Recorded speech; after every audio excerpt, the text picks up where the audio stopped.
Dahil sa mga hirap na dinanas ni Gohan sa kanyang survival training, siya ay naging matatag at naging mas malakas, sa punto na ang T-Rex na kumain sa kanyang kaibigan ay hindi na niya kinakatakutan, sa halip ay pinapahabol niya ito hanggang sa mauntog sa bato at mawalan ng malay, pagkatapos ay kukuha siya ng parte ng buntot nito para gawing pagkain. Nakita ni Piccolo ang malaking pagbabago ni Gohan at natuwa, sa kung saan, si Vegeta at Nappa na patungo sa Earth ay nag-decide na tumigil muna sa isang planeta na tinatawag na Arlia para magpapawis. Nadismaya si Nappa nang makita na walang buhay at walang laman ang planeta.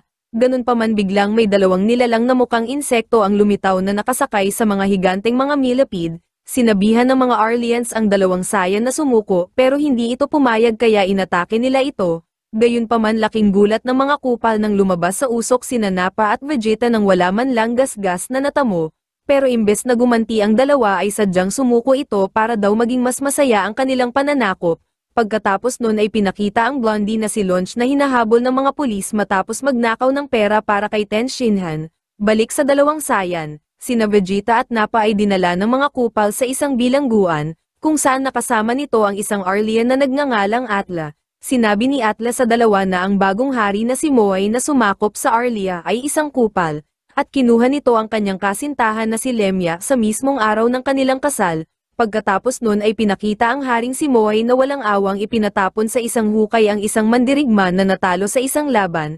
Ang hukay ay naglalaman ng isang halimaw na nagngangalang Yedi. Ang hari ay naiinip pa rin kaya inutusan nito ang kanyang alagad na kunin sina Vegeta at Nappa. Gayunpaman kusa nang pumunta ang dalawang Saiyan sa harapan ng hari sabay sabi na inubos nila ang mga bantay. Nagalit si Haring Moai kaya inutusan nito ang kanyang mandirigma na umatake. Kaso mabilis lang itong tinapos ni Vegeta gamit ang energy blast sa kanyang daliri. Nabitin sina Vegeta at Nappa sa mandirigma kaya hiniling nito sa hari na tumawag pa ng marami. Nainis ang hari sa kalapastanganan ng dalawa kaya tinawag nga nito ang lahat ng kanyang mga mandirigma at inutusan na umatake.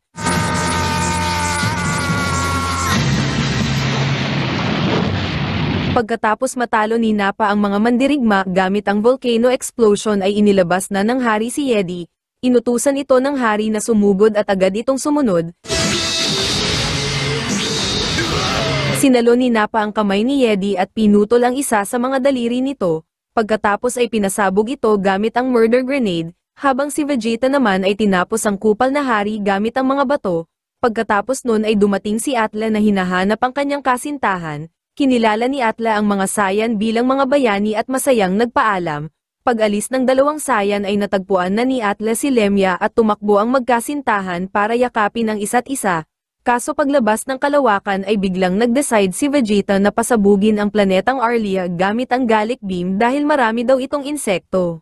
Mama, in love! My darling!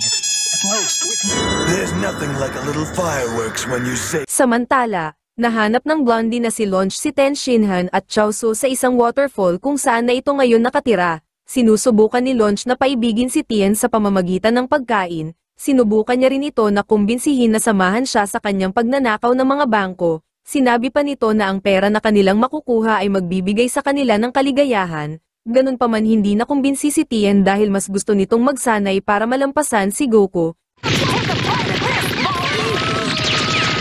Sa Snake Way, nadaanan ni Goku ang isang ogre na naglilinis ng daan gamit ang isang sasakyan. Nag-alok ang ogre ng libreng sakay at mabilis itong tinanggap ni Goku, sa kung saan, sinasanay ni Piccolo ang kanyang sarili sa pamamagitan ng pagpapalutang ng pyramid sa langit. Kaso hindi nito nasukat ang sariling lakas at nakapagsanhi ng malaking bitak sa buong kontinente. Sa mga oras na yun ay nasa gitna ng kanyang sariling pagsasanay si Gohan, na hinahabol ang T-Rex para muling pagkuhanan ng pagkain. Napatigil si Gohan nang biglang lumindol at nahati ang lupa at nahulog siya dito. Samantala, napasobra ang lakas na ginamit ni Tien sa malaking talon kaya nagkaroon ng lindol at nasira nito ang kanilang bahay. Pagkatapos ay napansin ni Tien na nagiging marahas ang agos ng tubig kaya pinuntahan nito si Launch para protektahan. Pagkatapos nun ay pinakita si Piccolo na hinahanap si Gohan, na sa mga sandaling yun ay nasa gitna pa rin ng nahating lupa at malapit ng maipit. Buti na lang ay malakas na ang katawan ni Gohan kaya nagawa nitong makaakyat sa tamang oras, sa malaking talon, dahil sa pagkabasa ay nabahing si Launch at bumalik sa pagiging mabait. Nag-decide ito na bumalik na sa Kami House kaya nagpaalam na ito kina Tien at Chaozu. Kaso napadaan ito sa lugar na may maraming bulaklak at nag-decide na maglaro kaya muli itong nabahing at naging blondie. Binalikan nito sina Ten Shinhan at pinaulanan ng bala. Pinaulanan rin nito ang sasakyan ng paparating na sina Bulma. Buti na lang ay nakalapag pa rin ng ligtas si Bulma at Krillin at nasabi kay Ten Shinhan at Chaozu ang mga nangyari.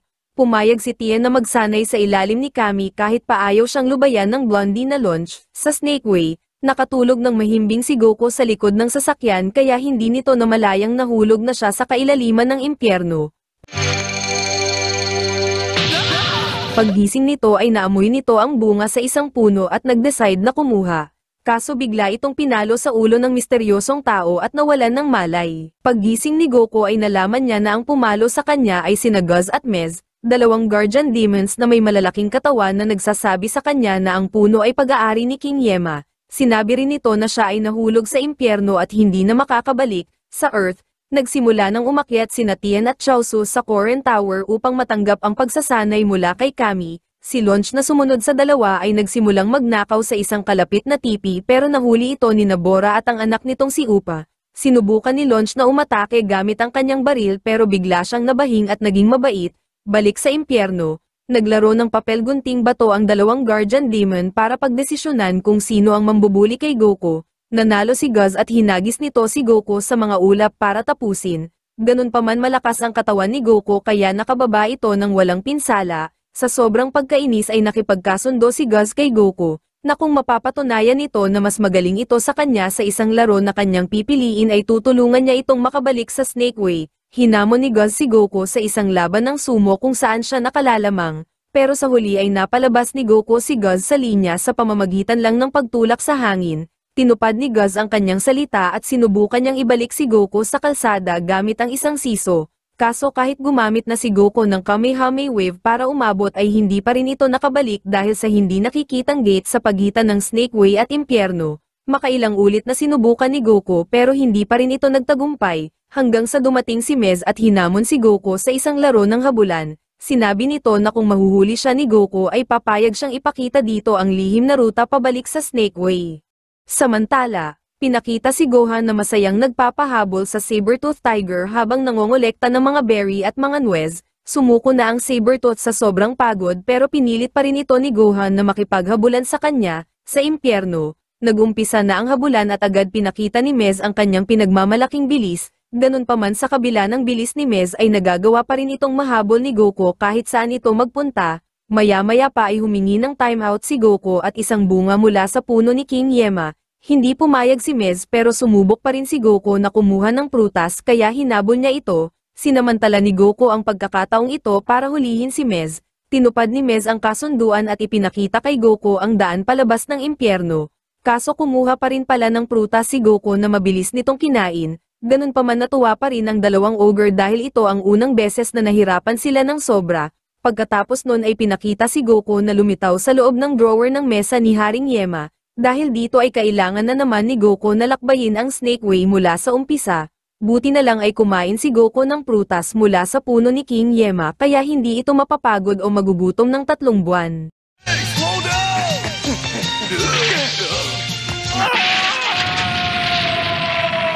Samantala, habang nakikipaghabulan si Gohan sa napagod na Sabertooth Tiger, nakita nito si Piccolo na nagpapalakas sa pamamagitan ng pagpapalutang sa lupa at mga malalaking bato. Lumikha ito ng napakalaking whirlwind na nagpaikot sa buong kalupaan sa eksaktong 360 degree na bilog. Pagkatapos nun ay pinakita na magkakasama na ang mga natirang Z-Fighters sa lookout at naghahanda sa pagsisimula ng pagsasanay. Samantala, patuloy pa rin si Goku sa pagtakbo sa Snake Way, nang biglang makakita ito ng isang kastilyo sa gilid ng daan. Hinigop nito si Goku papasok sa loob, kung saan nakilala niya ang magandang Prinsesa Snake at ang mga alipin nito na agad na nahumaling sa kanya. Inakala ni Goku na ito si Kaio-sama kaya sinabi niya dito ang tungkol sa pagsasanay. Biglang hinila ng prinsesa si Goku para magsayaw, dahil dito ay naisip ni Goku na kakaiba ang pagsasanay ni Kaio-sama at binalibag ang prinsesa sa lupa. Dito na ipinaliwanag ng mga alipin na hindi si Kaio-sama ang prinsesa. Humingi ng paumanhin si Goku at nagpaalam na para umalis. Kaso nagbago ang isip nito nang alukin ng prinsesa ng pagkain. Lumalabas na nakakaramdam na muli ng gutom si Goku dahil lumipas na ang epekto ng prutas na para sa 3 buwan lamang. Pagkatapos nun ay pinakita na inutusan ng prinsesa ang kanyang mga alipin na maglagay ng pampatulog sa pagkain.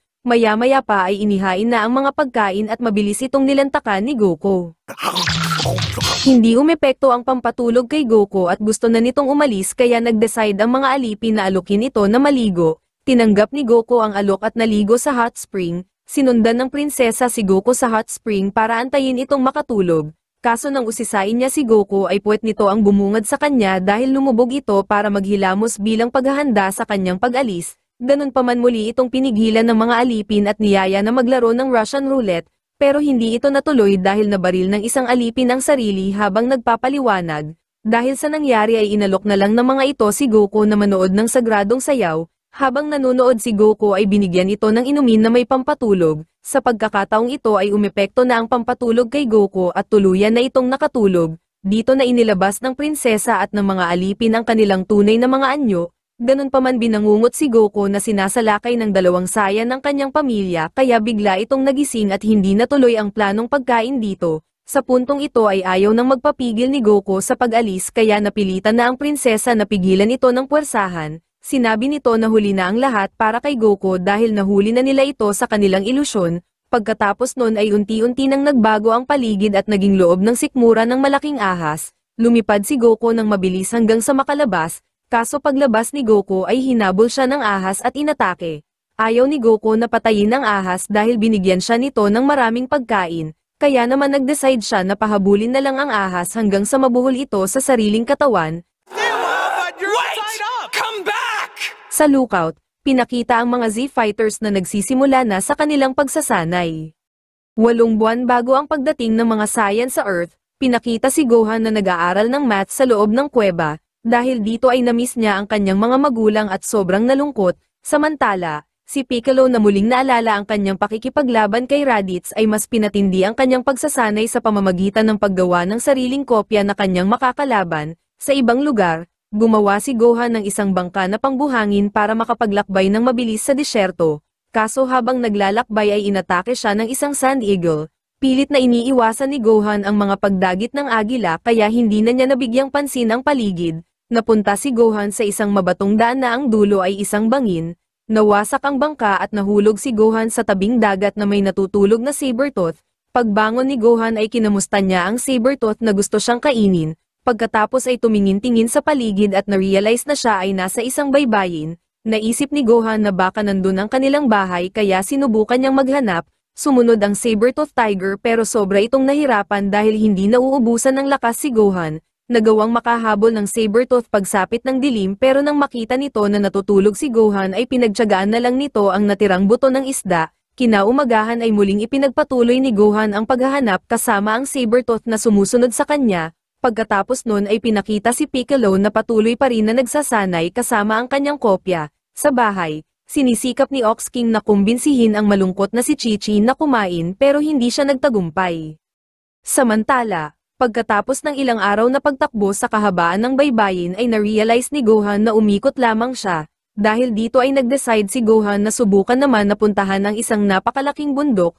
Nang maakyat ni Gohan ang tuktok ng bundok at makita ang paligid, dito niya lang na-realize na iniwan pala siya ni Piccolo sa isang napakalaking isla. Pagkatapos maunawaan ang sitwasyon, nag-decide si Gohan na maghanap ng paraan para makaalis sa isla at makauwi. Sa ibang lugar, patuloy na pinipilit ni Piccolo ang sarili na lumagpas sa limitasyon, sa pamamagitan ng sunod-sunod na pagpapaputok ng kanyang Special Beam Cannon. Samantala, nagsimula na si Gohan sa paggawa ng bangka na kanyang gagamitin para makaalis ng isla. At tinulungan siya ng Sabertooth sa pagkolekta ng mga materyales. Natapos ni Gohan ang bangka bago lumubog ang araw, hinila niya ito sa tubig at nagpaalam na sa malungkot na Sabertooth. Pinanood ng Sabertooth si Gohan hanggang sa makalayo. Nang makita ni Gohan na sapat na ang kanyang layo ay pinakawalan na niya ang layag at hinayaan na dalhin siya ng hangin. Samantala, tumigil si Piccolo sa kanyang pagsasanay nang maramdaman nito na parang may mali sa enerhiya ni Gohan. Sa mga sandaling yun ay natutulog na si Gohan sa kanyang bangka. Ganun pa man nagising ito dahil biglang bumagyo. Naisip ni Gohan na kainin na ang kanyang mga pagkain para magkaroon siya ng lakas. Lakas para panatilihin na lumulutang ang bangka dahil hindi siya marunong lumangoy. Sa kasamaang palad ay tumaob ang bangka at nilamon ng buhawi si Gohan kaya nahihirapan ang dumating na si Piccolo na mahanap ito. Pagkatapos ng bagyo ay natagpuan si Gohan ng dalawang bata sa isang baybayin ng walang malay. Inakala ng dalawang bata na patay na siya kaya kinuha nito ang espada niya. Bumangon si Gohan para sabihin na sa kanya ang espada at muling nawalan ng malay. Pagmulat ni Gohan ay nasa bahay na siya ng dalawang bata na nagpakilala bilang Rom at Chico. Tinanong nito kung sino siya at paano siya nakarating doon pero hindi siya nakapagbigay ng sagot. Sinabi ng dalawang bata na sila ay mga ulila at sa tingin nila ay ganun din si Gohan. Ikinwento ng dalawang bata kay Gohan kung bakit sila naging mga ulila. Ayon dito ay 2 taon bago dumating si Gohan ay isang napakalaking tsunami ang sumira sa bayan at pinatay ang halos lahat. Dahil doon ay maraming nawalan ng mga magulang at isa na dito sina Rom at Chico. Pagkatapos noon ay may dumating na matatanda at biglang hinikayat ng dalawang bata si Gohan na tumakbo. Mula sa gusali ay tumawid sina Rom at Chico papunta sa isang puno gamit ang tali. Naabutan ng matatanda si Gohan pero nagawa nitong makatalon patawid sa puno na ikinagulat ng lahat. Ipinaliwanag ni Rom kay Gohan na ang dalawang lalaki ay mula sa home, isang lugar kung saan ang mga bata ay pinipilit na gumawa ng gawaing bahay. Pagkatapos nun ay nakita nila ang isang batang babae na nahuli pero mabilis na nabawi ng isang matangkad na batang lalaki. Ang matangkad na bata ay si Pigero at binugbog nito ang mga matatanda. Kinuha ni Pigero ang batang si Ina at habang ang iba pang mga bata ay pinagbabato ang isang babae. Ipinaliwanag ng babae na dadalhin lamang sila ng mga matatanda sa isang lugar kung saan may mga bagong damit at mainit na pagkain. Ganun pa man tumangging maniwala ang mga bata at tinawag itong sinungaling. Napilitang umalis ang matatanda pero nagbanta ito na babalik. Nang mawala na ang matatanda ay ipinakilala ni Rom si Gohan kay Pigero. Pagkatapos nun ay nagpatuloy na ang mga bata sa kanilang normal na araw na puno ng kasiyahan. Makalipas ang ilang oras, pumunta si Gohan sa isang kalapit na pamilihan at kinuha ang atensyon ng mga nagtitinda doon sa pamamagitan ng pag-iyak. Ginawa niya ito para makapagnakaw ng pagkain ang mga kasama niyang ulila. Hindi nagtagal ay nakita rin sila ng mga matatanda at hinabol para hulihin.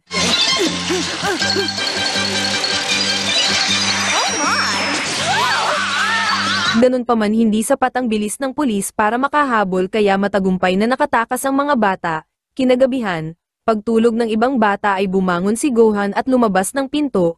Nakita siya ni Pigero na nasa labas para magbantay at tinanong kung saan pupunta. Ipinaliwanag ni Gohan kay Pigero na mayroon pa siyang ina at nasa paglalakbay siya upang makita ito nang matangay siya ng bagyo. Nagulat si Gohan nang biglang lumabas ang iba pang mga bata. Humingi siya ng paumanhin sa mga ito dahil hindi niya ito agad sinabi. Ganun pa man sinabi ng mga bata na ayos lang dahil hindi naman mahalaga kung mayroon pa siyang magulang. Nang sabihin ni Gohan kung saan ang kanyang bahay, sinabi ni Pigero na ang bundok Pauzo ay malapit lang at pwede nilang dalhin doon si Gohan sa umaga. Nang tanungin ng isa sa kanila kung paano nila ito magagawa, sinabi ni Pigero na mayroon siyang plano. Kinabukasan, hinintay nila ang pagdating ng mga tao mula sa home, maya-maya pa ay dumating nga ang mga ito sakay ng itim na van. Paglabas ng mga matatanda ay agad nila itong pinaulanan ng mga bato para maagaw ni Pigero ang van. Sasakay na sana silang lahat sa van pero biglang dumating ang mga pulis, pinalibutan sila ng mga ito at sinubukan na hulihin kaya napilitan na silang lumaban. Sa kasamaang palad ay hindi sapat ang lakas ng ibang mga bata kaya si Gohan at Pigero lamang ang hindi nahuli. Naisip ni Pigero na mas mapapabuti ang mga bata sa pangangalaga ng matatanda kaya tumakas na lang ito kasama si Gohan. Tinanong ni Gohan si Pigero kung bakit nito iniwan ng iba pero bigla siya nitong sinuntok at sinabi na totoong tahanan ang kailangan ng mga batang yun. Agad na unawaan ni Gohan ang punto ni Pigero kaya nagpaalam na siya dito at nagpasalamat. Nang mawala na si Pigero ay nagsimula na si Gohan na lakbayin ang bundok Pauzo para makauwi. Pagkatapos ng ilang oras ng pagtakbo at pag-akyat ay narating na rin ni Gohan ang kanilang tahanan. Sobra siyang natutuwa na makita muli ang kanyang ina sa loob ng mahabang panahon. Ganun pa man nang maalala niya ang mga ulila na patuloy na nagpapakita ng katapangan kahit nawala ng mga magulang. Nagbago ang kanyang isip at tumakbo pabalik sa kagubatan na may luha sa kanyang mga mata. Huminto siya sa isang lugar na may maraming bulaklak at doon ay nakita niya si Piccolo na tila naghihintay. Nag-decide si Gohan na ipagpatuloy ang kanyang pagsasanay sa ilalim ni Piccolo. Pagkatapos ng kalahating taon ng emosyonal at pisikal na paghihirap, sa wakas ay tinuturuan na ni Piccolo si Gohan na makipaglaban. Sinabihan ni Piccolo si Gohan na mag-ensayo ng seryoso at lagpasan pa siya dahil mayroon na lang silang 6 na buwan bago ang pagdating ng mga Saiyan.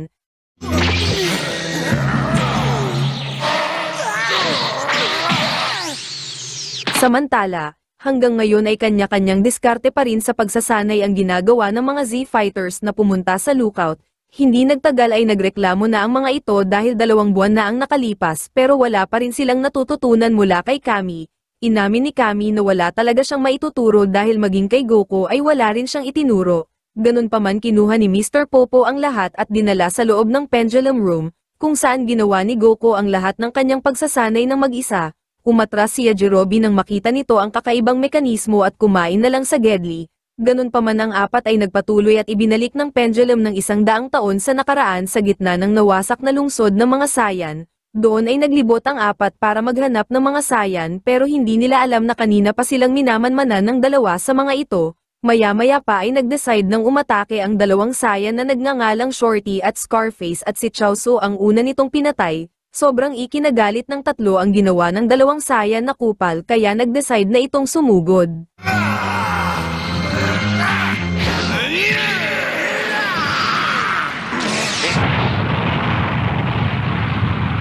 Sa kasamaang palad ay nabigo ang 3 Z-Fighters na mapatay ang 2 Saiyan kahit pag ginamitan na nila ito ng malakas na teknik, hinila ng 2 Saiyan si Krillin sa ilalim ng sahig at binugbog hanggang sa mamatay.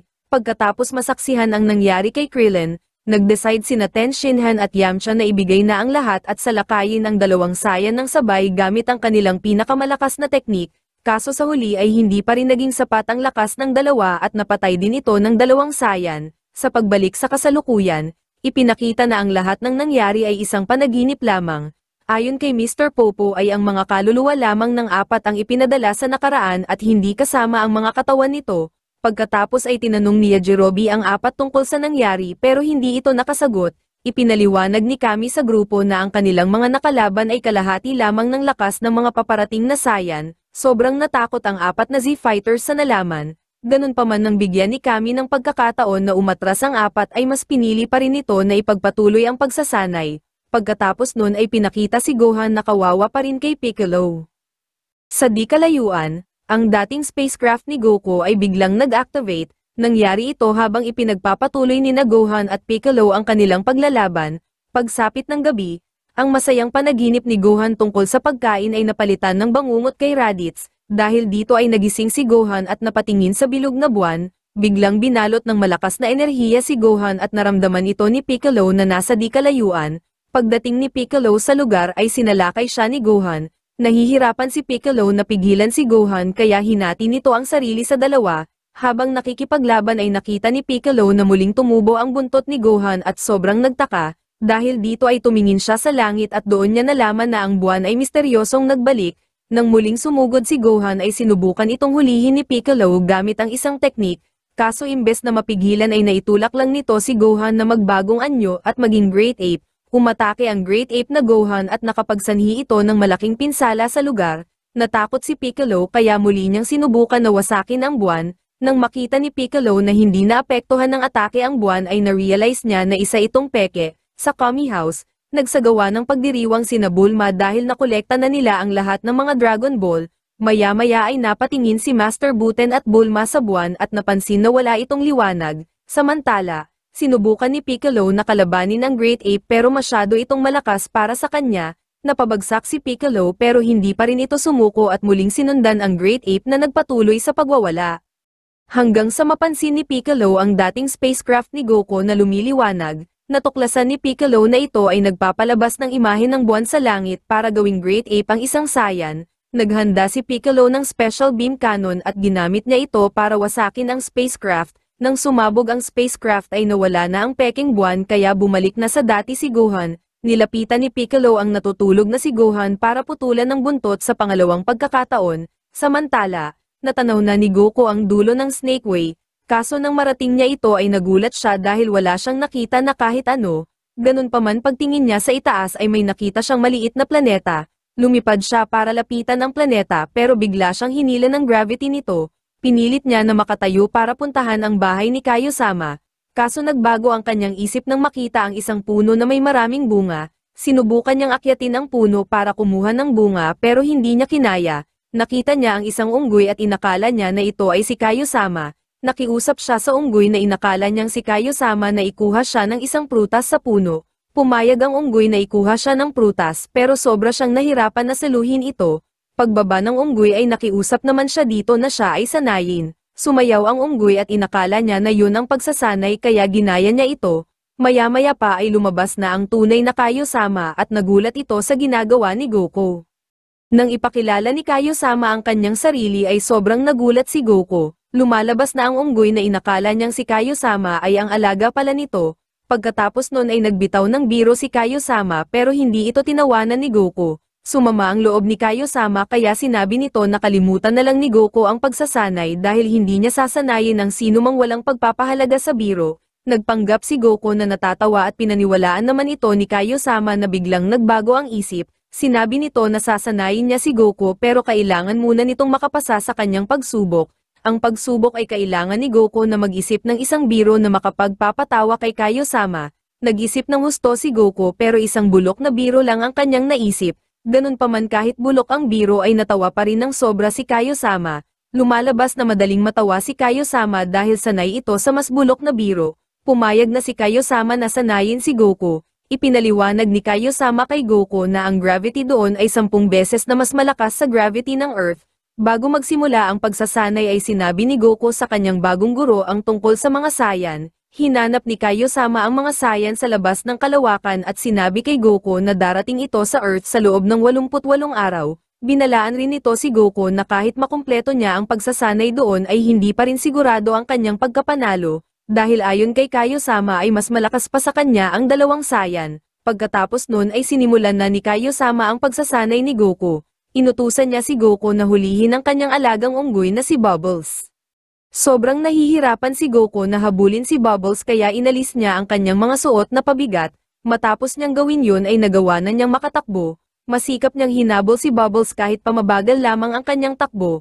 Kaso napilitan siyang tumigil nang makaramdam siya ng gutom. Pinakain siya ni Kayo-sama hanggang sa mabusog pero pagkatapos nun ay inutusan siya nito na ibalik ang mga kasuotang may pabigat. Dahil ayon dito ang mga Saiyan ay nakatira sa planeta na may ganong kalakas na gravity kaya kailangan niya ring masanay. Sa Earth, ipinagpatuloy ni Piccolo ang pagsasanay kay Gohan. Spoiled brat! Napansin ni Piccolo ang paglakas ni Gohan pero sinabi niya na hindi pa rin yun sapat. Pagsapit ng gabi, sinabi ni Gohan kay Piccolo na siya ay parang bahagi na ng kanyang pamilya at tinawag ito na kanyang Big Green Uncle. Nagalit si Piccolo at sinabihan si Gohan na matulog na siya dahil ang kanyang pagsasanay ay magiging mas mahirap pa kinabukasan. Samantala, tinanggihan ni Goku ang alok na pagkain ni Kayo-sama para patuloy na makapagsanay. Ganun pa man sa puntong iyon ay nahihirapan pa rin siya na mahuli si Bubbles. Maya-maya pa ay nakaisip ng estratehiya si Goku. Naisip niya na imbes habulin si Bubbles ay sasalubungin na lang niya ito at tatambangan. Naging epektibo ang kanyang plano dahil maliit lamang ang planeta ni Kayo-sama. Dahil sa pagbabago ng estratehiya at sa unti-unting pagkasanay sa gravity, nagtagumpay rin si Goku na mahuli si Bubbles, dahil dito ay na-realize ni Kayo-sama na si Goku ay isang karapat-dapat na mag-aaral. Matapos mahuli si Bubbles, ibinigay na ni Kayo-sama kay Goku ang susunod niyang pagsasanay. Ito ay ang hampasin ng malaking martilyo ang kanyang personal na alalay na si Gregory. He's all mine! Sa Earth, nagagawa ng makaiwas ni Gohan sa mga suntok at sipa ni Piccolo. Nainis si Piccolo kaya pinatamaan niya ito ng ki blast. Nang mapunta si Gohan sa gilid ng bangin ay tinapakan niya ang kamay nito para mahulog. Pagkatapos nun ay inutusan niya si Gohan na muling umakyat. Sumunod si Gohan pero sobra itong nahihirapan kaya humingi na ito ng tulong kay Piccolo. Samantala, sa lookout ay muling nagpatuloy ang mga Z-Fighters sa kanilang pagsasanay. Balik sa planeta ni Kayo-sama. Hinahabol pa rin ni Goku si Gregory ng martilyo at halos masira na nito ang lahat. Pinatigil muna ni Kayo-sama ang dalawa para sa pagkain. Habang kumakain ay ikinwento ni Kayo-sama kay Goku ang kasaysayan ng mga Saiyan. Ayon dito ang mga Saiyan noon ay naninirahan sa Planet Vegeta kasama ang isa pang lahi na tinatawag na Chupol. Ang mga Chupol ay namumuhay ng mapayapa at gumagamit ng mga makabagong teknolohiya. Habang ang mga Saiyan naman na mas kaunti at likas na marahas ay namumuhay sa mas simpleng paraan, isang araw ay nag-decide ang mga Saiyan na atakihin ang mga Chupol. Lumaban ang mga Chupol gamit ang kanilang mga makabagong sandata at nagkaroon ng mahabang digmaan. Kaso isang gabi ay lumitaw ang bilog na buwan na nangyayari lamang kada 8 taon. Pumabor ito sa mga Saiyan na nagiging Great Ape kapag nakakakita ng bilog na buwan, dahil sa nangyari ay mabilis nang nasira ng mga Saiyan ang lahi ng mga Chupol at ang makabagong sibilisasyon nito, kaso dahil sa pagkawala ng teknolohiya ng mga Chupol ay hindi na makapaglakbay sa labas ng kalawakan ang mga Saiyan. Hindi nagtagal ay nakilala ng mga Saiyan ang mga Arcosian na may teknolohiya pero nakatira sa bulok na planeta. Inupahan ng mga Arcosian ang mga Saiyan na manakop ng planeta para sa kanila kapalit ng pera at teknolohiya. Mula noon ay nagtulungan na ang dalawang lahi at bumuo ito ng mga space pod na mas magpapadali sa kanilang pananakop.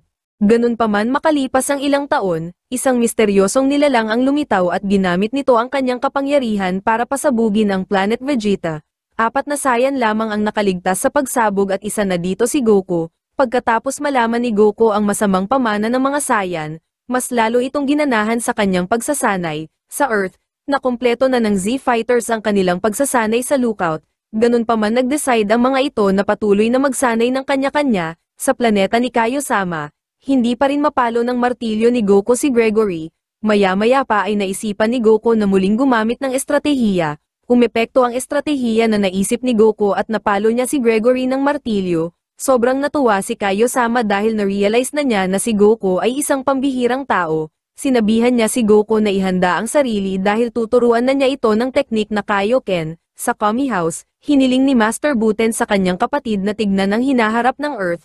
Pumayag si Baba at dito nila nalaman na ang planeta ay wala ng kinabukasan. Pagkatapos nun ay pinakita na ang dalawang Saiyan ay nasa Jupiter na.